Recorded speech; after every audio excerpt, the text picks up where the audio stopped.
Hello, good evening, everybody. Welcome to another edition of Believing the Word. This is Lighthouse Bible Church, and we're glad to come to you again. We come to you every Wednesday night at 8 o'clock with our questions and answers show.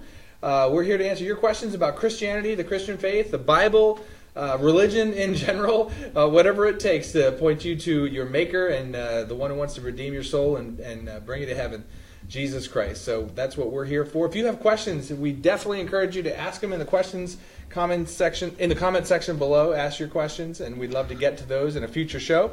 I'm your host, Dan Shunk, and today's guest, we have Randy Blake. Hi. Yep, and Joel Wiggin. Hi. Back in the middle. So we have a question lined up for you tonight, but again, we do this because of your questions. So type in whatever you have, and we'll get to your questions as well. All right. Well, tonight's question was asked this way. I always try to ask them exactly the way the questioner said it. Sometimes they're verbally asked to me, and I don't always remember directly, but often they're given to me in writing. This one was in writing, and this is the way they said it. Why are there many differences in what people wear to church? What should I wear? So, did you want to start? Sure. Okay.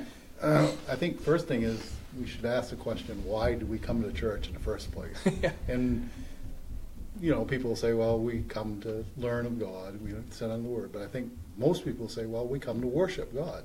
And what is worship? Worship is coming to God and showing that He's worth our being there, even, and worth our praise. That's great. Because can I just interrupt you for a second? Because many people, that's a great place to start. Many people have to realize what is the reason we come. It's not, the Lord didn't establish the church as the primary function to be bring all your unsaved friends and let them hear the gospel. That happens too sometimes. But the primary function was for believers to assemble and worship their God and be built up in the most holy faith. That's a great place to start. I love it. So we're here to worship God, and we would want to present that to the Lord. That's good.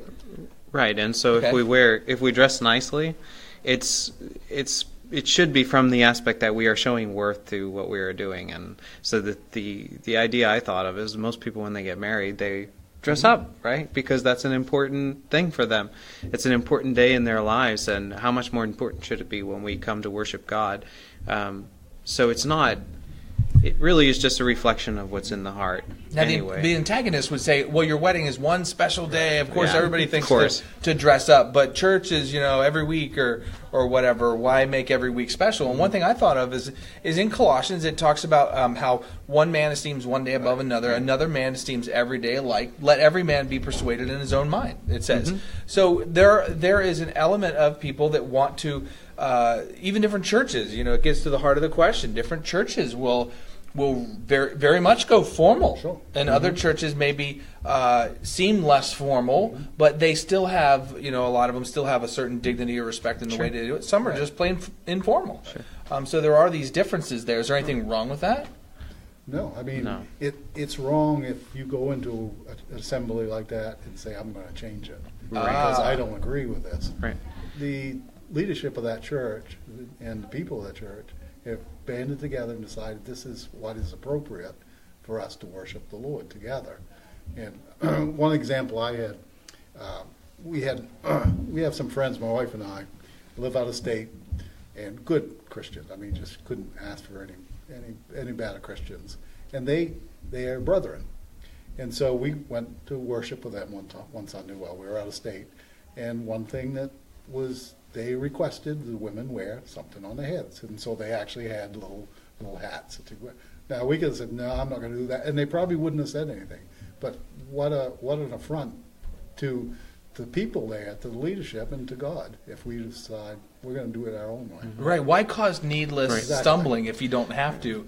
Why make something an issue if you don't have to? Exactly. That's certainly a biblical principle. We could bring up lots of passages for that. Right, and the problem with that and with all of this is you have to ask that big question of why.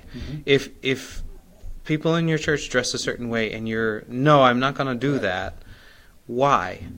Because what's going on is usually a reflection of what's in your heart. Just as much as the person says, well, I'm going to go and I'm going to dress this way, whether that be to dress down or dress up, to draw attention to myself, then it's no longer about worshiping God, it's about you.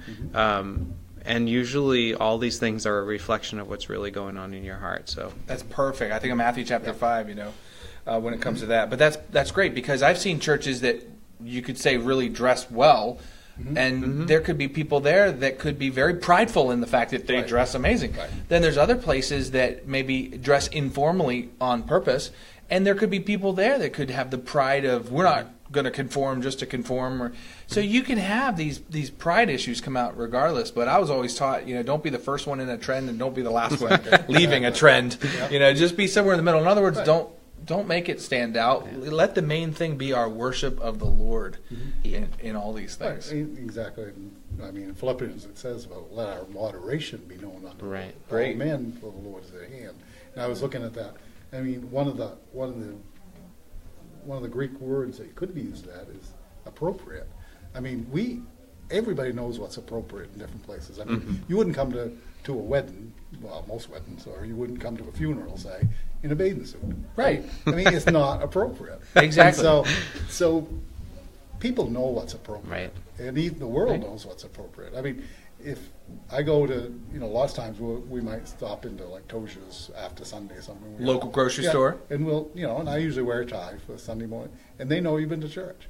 The world knows you've been to church. Right. And is that all that bad, by the way, if somebody chooses to do that? Right. Yeah. So it's, Yeah, I was just going to say, and this is Discipleship 101 too, to say that if you're in a good church, especially if you're a new believer or you've just come to Christ and you are not dressing up or in a good church is going to recognize that real discipleship means that you let God change the heart first. Right. Exactly. And then these exterior things that are not as important, those things will change. As your heart changes. The Lord wants the believers to be able to come here, be edified in His Word, to worship Him, to not be distracted with things that don't matter. And I think that's the thing we need to keep focus on. Right. The person asked specifically, what should I wear? Whatever you wear, don't let it distract from the reason that you're wanting to go to church. Right. Go there and don't let any of these things become an issue. Yeah, I think the short of that is don't overthink. Don't overthink. Yeah, absolutely. Let your worship for the Lord come out, in whatever, and without these other things being a distraction. So, amen. Wonderful. Thank you, gentlemen. You're welcome. All right. Well, great. That wraps up our show for today. We do rely on your questions to continue this show, so type some things into the comment section. Share this with your friends. Hit the share button. And we'll wrap up there for today. Just as Jesus encouraged Martha in John 11:26, so we want to end the show asking you the same question that He asked her. Do you believe these things? Have a good night, everybody. Bye.